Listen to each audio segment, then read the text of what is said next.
All right, shalom. Welcome back.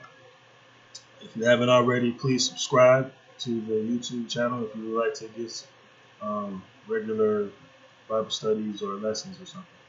Appreciate it. I got a subscriber yesterday, so I appreciate that too. Shout out. well, in lesson one, we went over the communication between the Most High and Moses, the level of communication that they had, which was very exceptional because the Most High spoke directly to Moses.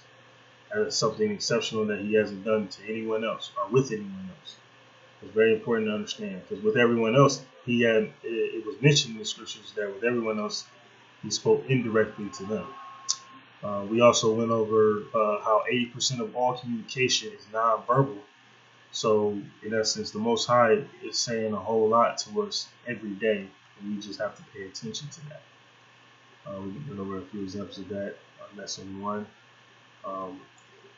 Also, I showed how if somebody's going to be like Moses, then they need to have the Most High speak with them face to face. We went over that, and I think it was very, or they also need to be a Levite as well, because Moses was a Levite. So if you're going to be like Moses, probably need to come from this tribe too. So we went over that. So I just wanted to mention those few things because those are very important, basic things. There's a lot of deception out here, a lot of different doctrines, and I just want to give you something that's really concrete. So even if you have different views right now, the things that I'm telling you right now, may possibly resonate with you, and you go back and you evaluate the things that were said here in these videos. Because my goal is not to make some camp or anything like that with a different doctrine. My goal is to try to unify the people, unify Israel, and so that we can be independent, be one, and also to make great teachers. The semantics of these teachings are the things that I'm going over are really concrete, basic things that I believe that anyone in Israel should just know, regardless of your views. So we all identify ourselves as Israelites from the curses and the blessings that are written in the Torah. So that's a common ground that we really need to resonate on between our brothers and sisters. And we need to look at other Israelites and value each other, and respect each other, and grow as a nation. If you're about that, then you should subscribe to these videos. All right, all praises. All right, so last time I forgot to mention these two very important verses too. I didn't forget to mention it. I just didn't necessarily get to it, I guess. We're going to read them today. Also, with lesson 2, I don't know if I said that or not. I want to go over the Sabbath day and feast days because I do have alternative views that are different from the traditional ones about the Sabbath day. And I'm going to share those with us today. So, Deuteronomy 31 is where I'm at. These are verses said to have been said by Moses. I'm going to read verses 27 through 28. I'm going to revisit verses 27 and verses 28. So follow along with me if you can. Deuteronomy 31, 27. And this is Moses speaking. For I know thy rebellion and thy stiff neck. Behold, while I am yet alive with you this day, you have been rebellious against the Lord. How much more after my death? Verse 28. Gather unto me all the elders of your tribes and your officers, that I may speak these words in their ears, and call heaven and earth to record against them. Verse 29. For I know that after my death you will utterly corrupt yourselves, and turn aside from the way which I commanded you, and evil will befall you in the latter days, because ye will do evil in the sight of the Lord, and provoke him to anger through the work of your hands. All praises. Now, we're going to revisit verse 27 again. Here it is. For I know thy rebellion. I, who's I? Moses. For I know thy rebellion, and thy stiff neck. Who's stiff neck? The children of Israel, our ancestors. Us. Behold, while I am yet alive with you this day, ye have been rebellious against the Lord. How much more after my death? So Moses is saying, he's saying that you guys aren't keeping the commandments now, while I'm alive with you right now. And the Most High is speaking to me directly, and y'all ain't even listening to me. How much more after I'm not even here? The Most High not even speaking directly to me anymore, and I'm not here anymore. So how much more are you going to be wicked? Now, while Moses was, let's reevaluate this. If we're familiar with the story and the movie and everything like that, we've seen our whole lives. Moses went up into Mount Sinai for 40 days and 40 nights. Okay, the Most High is speaking to Moses directly. Our ancestors, our families, they seeing the lightnings, the thunderings. They seeing the Most High on a whole new level that we have never experienced. Okay, the Most High literally, just took us out from slavery and delivered us right before our ancestors' eyes, right? And here they are, while Moses is gone 40 days and 40 nights, and they're buck dancing, okay? They got a golden calf. They praising the golden calf and praying to it, while the Most High was right here in front of us, delivering us. We praying to an idol in front of the Most High. Now, you need to think this to yourself, okay? If our people were that delusional to worship an idol while Moses was right here in front of us, speaking directly to the Most High, and the Most High speaking directly to him, how much more are our people doing that today? How much more confused are our people today following idolatry, following this golden calf? Okay? We need to get away from that golden calf. We need to get away from it. When Moses came down from the mountain, it said that they was naked. The people were so confused, they just was naked, you know? Man, so that's important to understand. That Moses didn't have the confidence in the people to keep the commandments when he was gone. Okay? And who led everything after Moses? It was Joshua, right? So there were things that Joshua did himself that were questionable. I might go into that. I'll go into that another time, but I'll speak of it really quick. There was an instance where they made a covenant and agreement with the harlot Rahab. In Jericho was the war. And the thing is that Rahab was a harlot, okay? A prostitute. In the law, in the Torah, it says that we cannot make vows with prostitutes or whores or harlots, okay? But Joshua and Israel, they kept their promise, and they should have reneged on that, because the Most High already said that we can't keep promises like that, and it cost us indirectly. And the narrative doesn't necessarily say that, but the next chapter, we'll go into it another day. But the next chapter, the people, were punished, and then the narrative said for another reason, but that definitely had to be one of the reasons. All right, all praises. But we'll get into that another time. Verse 29. For I know that after my death you will utterly corrupt yourselves, and turn aside from the way which I have commanded you, and evil will befall you in the latter days, because ye will do evil in the sight of the Lord, to provoke him to anger through the work of your hands. All praises. Now, another thing to pay attention to this. Who is Moses speaking to? He's speaking to our ancestors. He's speaking to us. Okay? Not only the common people, the rulers, the priests, prophets, all of them going to be in error. Because you got to think, when the golden calf took place, right, it says that Aaron, who was the high priest, was kind of leading the way. Okay? I don't want to read into it because I don't want to, I don't want to spend too much time on that. I want to get into the Sabbath day. But Aaron was the one who was leading the people to follow the golden calf. And this Aaron is Moses' brother. And he knows Moses, the miracles that Moses is doing and everything, like the power of the Most High before him and everything. He's witnessing it firsthand. He's his brother. Okay? He understands this on a whole new level, but he still got the people following idolatry.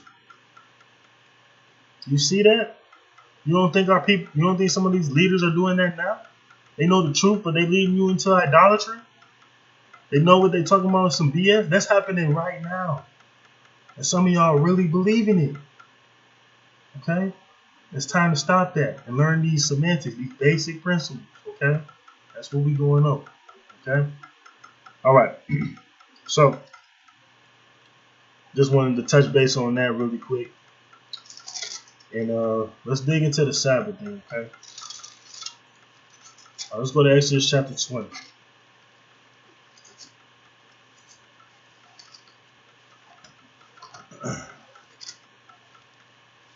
Sorry to jump around so much. I'm just really excited to talk about the word. I don't want to waste too much time though.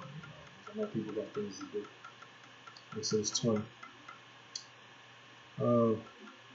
Start at verse 8 on Exodus 20. Remember the Sabbath day to keep it holy.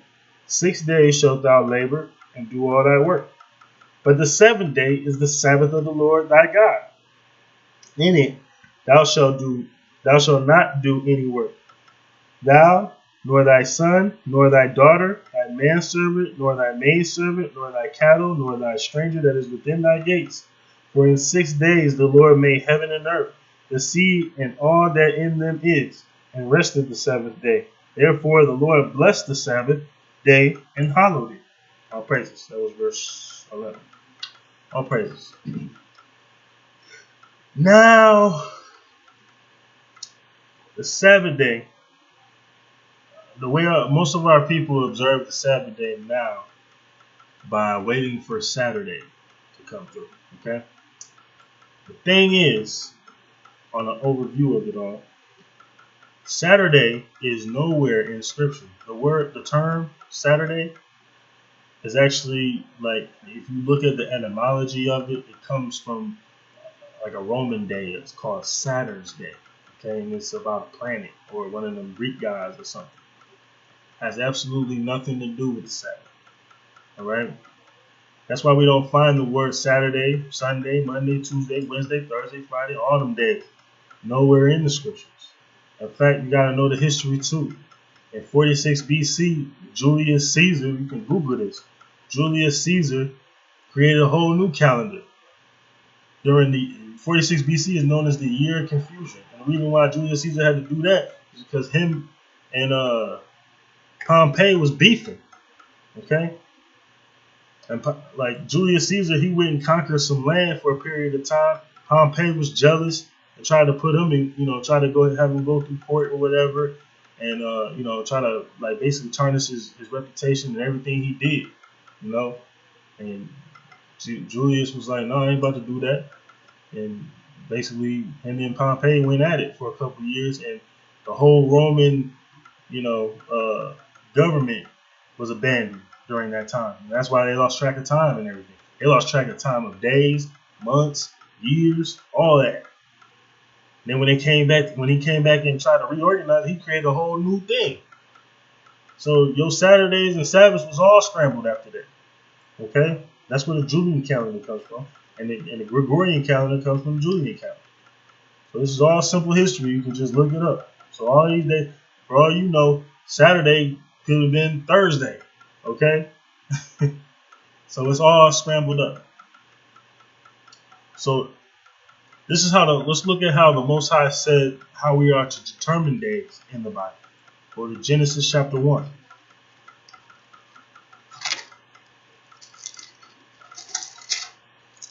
We're going to read verse 14. A very important verse. Okay. And God said, let there be lights in the firmament of the heaven to divide the day from the night, and let them be for signs and for seasons and for days and years. Okay, all praises. So, where's the firmament? The firmament is in the sky. Okay, what's in the firmament? The firmament has the sun, the moon, the stars, the planets. All of that stuff plays a role in determining what day it is. All right? All praises. Now, what happens with our people when we're looking at the Sabbath now while we're in captivity? People aren't going outside to look at the sun, moon, and stars like they're supposed to, according to Genesis chapter 1, verse 14, to determine what day it is. They're going to the calendars on the refrigerator. When they see it's Saturday, they say Shabbat Shalom. Okay? So let's look at a few more examples. That might not be enough, I understand.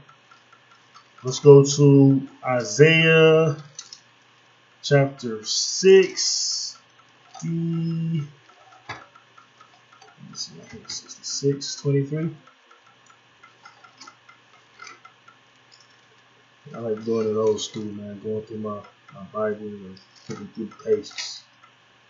My Bible. I don't think I showed my Bible last time. 66:23.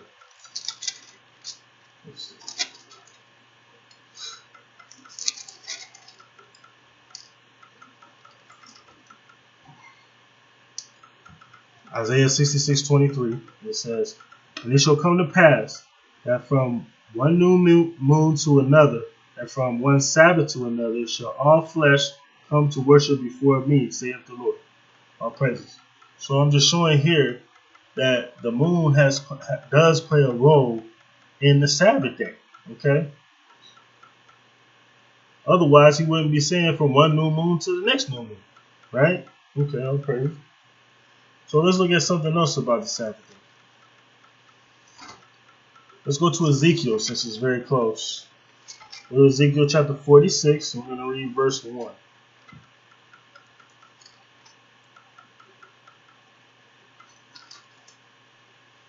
46, verse 1. "Thus saith the Lord God, the gate of the inner court that looketh toward the east shall be shut the 6 working days. But on the Sabbath it shall be open, and in the day of the new moon it shall be open." All praises. Now, if you observe Saturday Sabbaths, the gate is not going to be shut 6 working days, consistently, because of the new moons. It got to be open on new moons. It got to be open on the Sabbath day. Now, the thing is that a new moon can come on any day of the week: Monday, Tuesday, Wednesday, Thursday, Friday, Saturday. So if the new moon comes on a Wednesday, and then you're a Saturday observer, the gate ain't going to be closed 6 working days for you, according to Ezekiel 46:1. You see that? You're sinning. Stop doing that. And it's all because you're worshiping the wrong day as a Sabbath day. So you got to repent. All praise. Now let's see what the Most High says in Lamentations chapter 2, verse 6. I say this every week.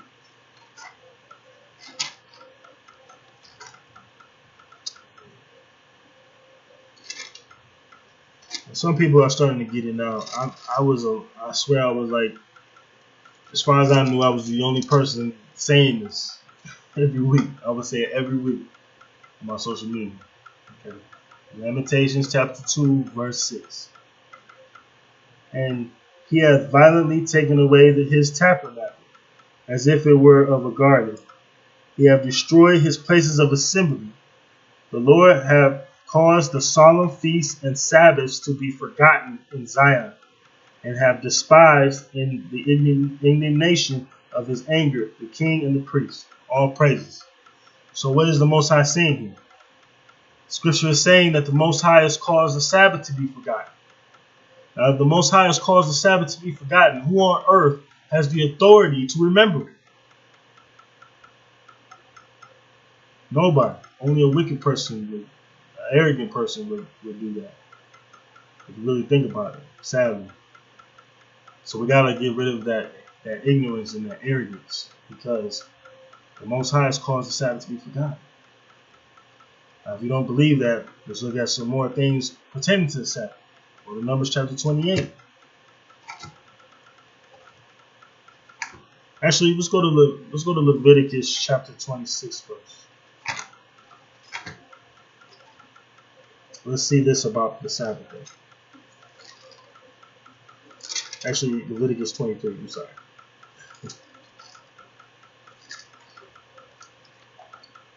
Okay, Leviticus 23 is a chapter regarding all of the feast days, all of the holy days of the Most High. Okay, and I'm telling you, if it's not in Leviticus 23, it is not a feast day. It is not a holy day. So make sure you examine that and don't be fooled by these false ideas of what holy days are and all that other stuff. The core of the holy days is all in Leviticus 23. Okay? Now, perfect. So let's read the first few verses. And the Lord spake unto Moses, saying, Speak unto the children of Israel, say unto them concerning the feast of the Lord, which you shall proclaim to be holy convocations, even these are my feasts. That's what the Most High says. The Most High said, these are his feasts. So let's listen to this. Verse 3. 6 days shall work be done, but the 7th day is the Sabbath of rest, a holy convocation. You shall do no work therein. It is the Sabbath of the Lord in all your dwellings. So the first feast that the Most High mentions in Leviticus 23 is the Sabbath day. Okay? It is the first one. Now the thing to know about feasts, you got to have offerings for feast. The Most High has rules for offerings. And we're going to examine his rules for offerings. Okay? Let's go to Numbers chapter 28 now.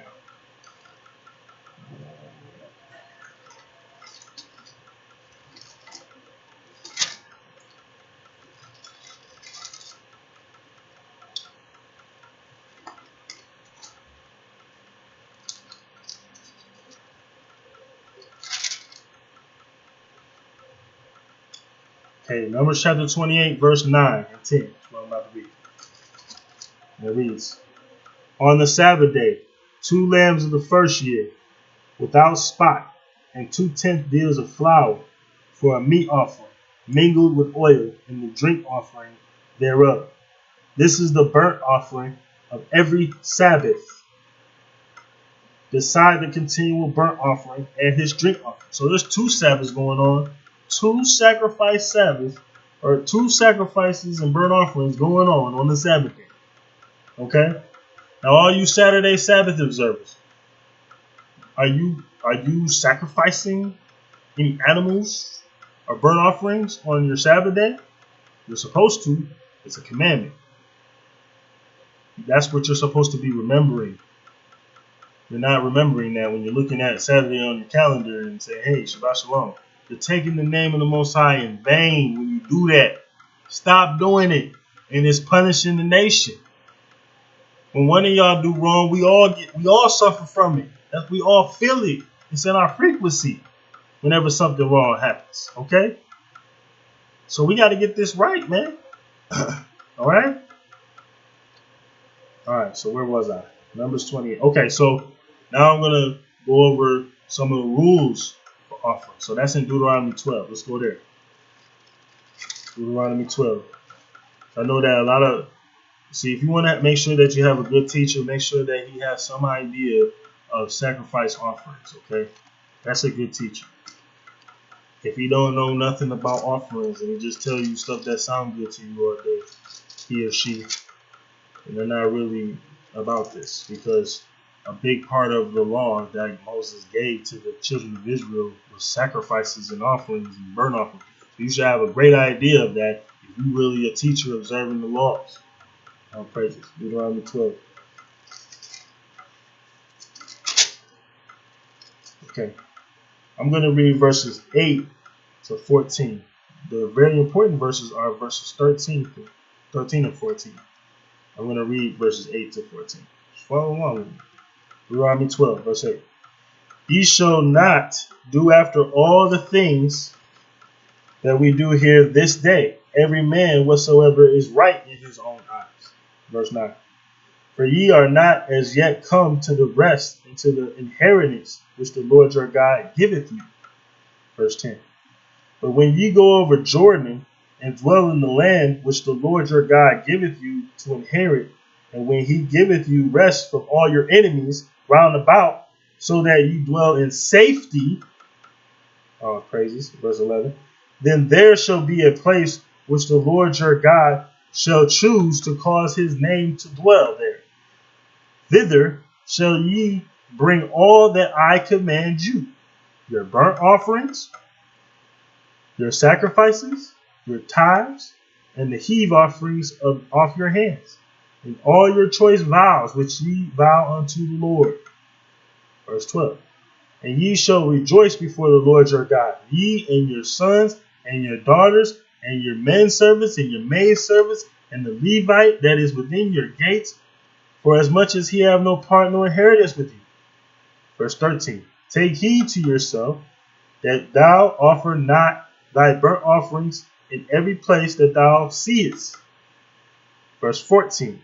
But in the place which the Lord shall choose in one of thy tribes, there thou shalt offer thy burnt offerings, and there thou shalt do all that I command thee.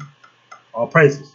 So the Most High is saying here that there's a specific place where we're supposed to conduct our burnt offerings and sacrifices and all that. We just read before then in Numbers 28 that the Sabbath has an offering, a burnt offering, right? We just read that.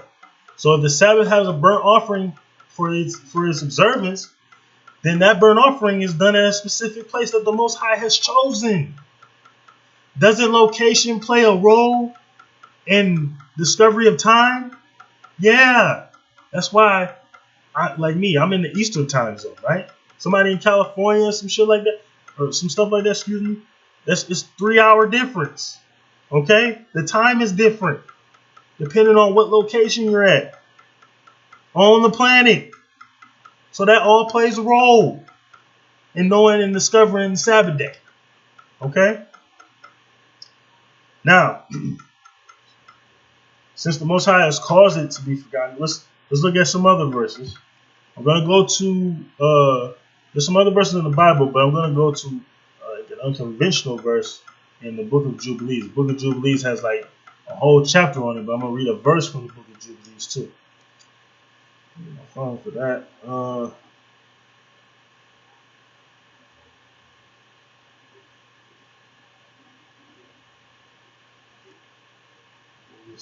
Okay, this is Jubilees chapter 1, verse 13. Now, in the book of Jubilees, I'm going to explain this first. The book of Jubilees is a book pertaining to Moses. Like, ideally, it's Moses on the mountain Sinai with the Most High, going over, like, the laws, the statutes, and commandments that he wrote down and stuff like that. So, it's about that. It's supposed to be, ideally, about the 40 days and 40 nights that they were together, okay? So, these are, like, some of the secret things that were revealed to Moses and stuff, okay, ideally. All right, so verse 13 says, and they shall forget all my law. They ain't talking about the children of Israel, talking about us, our ancestors. They shall forget all my law and all my commandments and all my judgments, and will go astray as to new moons and Sabbaths and festivals and jubilees and ordinances. Now this is the truth. Do our people know when the next Jubilee is going to take place? They say they know when the Sabbath is every Saturday. But do these people know when the Jubilee, the date and time of the next Jubilee? Can they give you that? No. And they're content with that for some reason. They're okay with the fact not letting you know that they don't know when the next Jubilee is going to be. But they go crazy when they don't know, when they know when the Sabbath is or something. Like, it's supposed to be Saturday. That's bogus. Okay? If you knew the Sabbath day, you would know the Jubilee. If we don't know the Sabbath, we can't keep none of the feast days. None of them. We can't. It's a part of our punishment. Leviticus 26. I'll show you an example. Leviticus 26.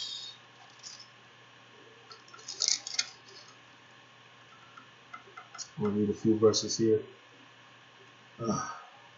Verse 40.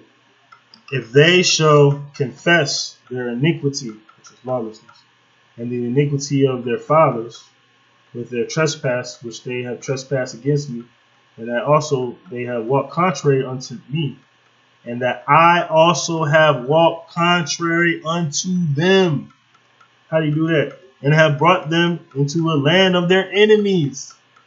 it's been contrary because we're supposed to be in our land keeping some of these laws that he told us to keep, but he got us in another land.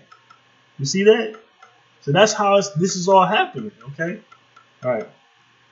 If then their uncircumcised hearts be humbled, and they then accept of the punishment of their iniquity. We have to accept the punishment that we don't know the Sabbath day right now. We don't know who the Levites are right now. We don't know a lot of things right now. We need to accept our punishment. Okay? Then will I remember my covenant with Jacob, and also my covenant with Isaac, and also my covenant with Abraham. Will I remember, and I will remember the land.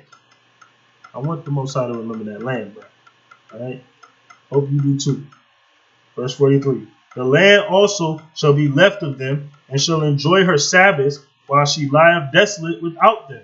And they shall accept of the punishment of their iniquity, because they despise my judgments, and because their soul abhor my statutes. And for all that, when they be in the land of their enemies, I will not cast them away, neither will I abhor them, to destroy them utterly, and to break my covenant with them. For I am the Lord their God. But I will for their sakes remember the covenant of their ancestors, whom I brought forth out of the land of Egypt in the sight of the heathen, that I might be their God, and I am the Lord. All praises. So you got to understand about these curses. The fact that we're in the curses is a part of the original covenant. Okay? The Most High has not broken his end of the deal. You see, the curses are a part of it. Okay? When we don't keep the commandments. But the blessings are also a part of it when we do keep the commandments. So all praises to that. That's why we need to repent. And there's going to be stages, and it's going to take time to do this. Okay? This is not going to happen overnight. It took time for us to end up where we are in the curses. This is what you're looking at around you today is 500 years plus of being under these curses. Okay? See, what people fail to understand about this is that, you know, like, for example, if you go to work every day, you know that you're going to be able to pay your rent. You know that you're going to be able to feed your family. You know that your children will benefit because you go to work every day, right? Now, if you don't go to work every day, you're not going to be able to pay your rent. You're not going to be able to feed your family. The children are going to suffer because you don't go to work every day. Okay? Now, going to work is like keeping the commandments. Keep the commandments. You keeping the commandments, you know you're going to be good. Your children are going to prosper. You're going to be successful. And the next generation is going to be better than the one that you grew up in. It takes time. It's a stepping stone. Okay? With all of this, just don't give up. You got to fight. You got to keep going. A lot of y'all are shallow and jump in and quick to jump out when you face your first challenge. But I'm not like that myself, you know. I'm cut from a different cloth. I see challenges. I ask for more skills. That's what I'm looking for now. More skill. I'm looking for people who desire to have more skills for some of these challenges and these curses. Okay? Now, let me show you this last part. Since the Most High has caused the Sabbath to be forgotten. Also, let's see the place where he has chosen according to Scripture. Let's go to 2 Chronicles chapter 6 and discover where this place is. 2 Chronicles chapter 6. Oops. 6, I'm going to read verse 6. But I have chosen Jerusalem, that my name might be there, and have chosen David to be over my people Israel. All praises. Okay. So here we see that the Most High has chosen Jerusalem. And all these people talking about Saturday Sabbath, are they in Jerusalem right now? No. You see, that's another thing about the Sabbath too. It's supposed to be given to us in a time of, well, the Sabbath was given to us, but like when we give offerings and things like that, we were supposed to discover the place where the Most High's name is to dwell in and all of that. When like we weren't fighting, like in a time of peace, when we weren't fighting our enemies, you know. You gotta think, like, if we're observing the Sabbath day and we have enemies that want to attack us, I think there's some verses in Maccabees about that, where the enemy can attack us on the Sabbath day and just kill us, and we're not gonna fight back or some craziness like that. It shouldn't be that way. We should be always ready to protect ours at all times. That's the reality of the situation, of the circumstance. Okay.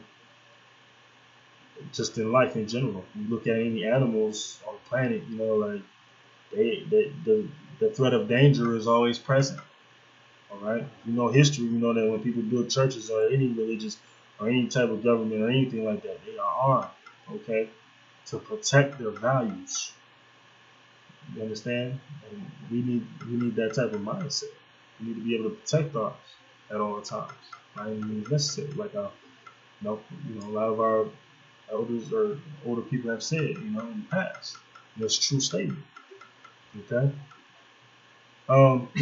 Let's see what else we got.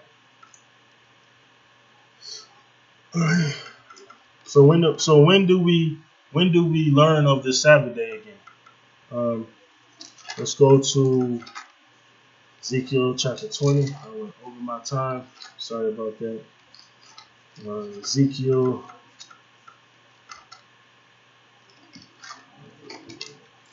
20, and we want to read.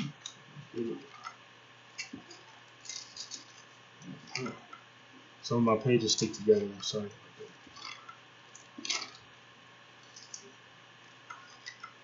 that. Ezekiel 20. And I'm going to start at verse 40. I'm going to read down to 43. 43 is the most important one. For in my holy mountain, in the mountain of the height of Israel, saith the Lord God, there shall all the house of Israel, all of them in the land, serve me. There will I accept them. There will I require your offerings and the first fruits of your oblations with all your holy things. 41. I will accept you with your sweet Savior when I bring you out from the people and gather you out of the countries wherein ye have been scattered, and I will be sanctified in you before the heathen. 42. And ye shall know that I am the Lord, when I shall bring you into the land of Israel, into the country from the which I lifted up my hand to give it to your fathers. 43. And there shall ye remember your ways and all your doings, wherein ye have been defiled, and ye shall loathe yourselves in your own sight for all your evils that ye have committed. All praises. Verse 43 is very powerful because it says there, once we return back to our land, we will remember all things, not some things, all things. All things including the Sabbath day. All praises, right? Because there's something in our land that reveals something to us about our calendar. There's something there, whatever it is. And once we get back to our land, we're going to rediscover these things. See, we're connected to that land, okay?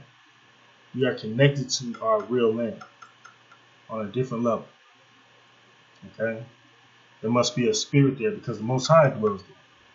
The spirit of the Most High is there, and we need to reconnect with that. All right. And that's it for today for the Sabbath day. Also, if you want to look at some more information about the Sabbath, I suggest you go to Hosea chapter 2, verse 11, Isaiah chapter 1, in verse 14, and also look up in the book of Jubilees. You want to go into Jubilees chapter 6. And I read from verse 28 to 30 usually. All right, so if you have any questions, just leave it in the comments. If you haven't subscribed, please subscribe, and I'll continue to make videos. All right, all praises. Hope you guys enjoy this. All right, have a good one.